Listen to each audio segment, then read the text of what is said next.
దేవుని బిడ్డలారా, ఈ దినము సామెతలు 10:27 వచనాన్ని ధ్యానిద్దాం. యెహోవా యందు భయభక్తులు కలిగి ఉండుట దీర్ఘాయువునకు కారణం.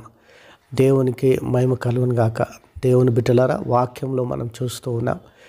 దేవుని యందు భయభక్తులు కలిగి ఉన్నప్పుడు ఎన్నో దీవెనలు, ఆశీర్వాదములు మన జీవితంలోనికి వస్తాయి. ఇక్కడ మనం చూసినట్లయితే దీర్ఘాయువునకు కారణమని వాక్యం సెలవిస్తూ ఉంది. నిజముగా, ఎందుకంటే దేవుడు జీవము కనుక, దేవుడు జీవాధిపతి కనుక, ఆయన యందు భయభక్తులు కలిగి ఉన్నప్పుడు ఆయన మన జీవితాన్ని పొడిగిస్తారు. దేవుని బిడ్డలారా, ఇంకా అనేక సంవత్సరములు జీవించడానికి దేవుడు ఆశీర్వదిస్తాడు. యాకోబును మనం చూసినట్లయితే, నువ్వు బహు వృద్ధుడవైన తర్వాత నీవు మృతి చెందేదవని అంటాడు. అబ్రహాముని చూసినట్లయితే ఆయన కూడా బహువృద్ధుడై ఆయన మరి చనిపోతాడు.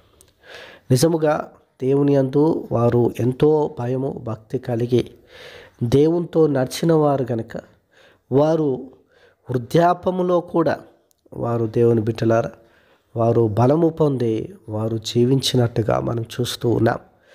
దేవుని యందు భయభక్తులు కలిగి ఉండుట ఎంత ఆశీర్వాదకరం.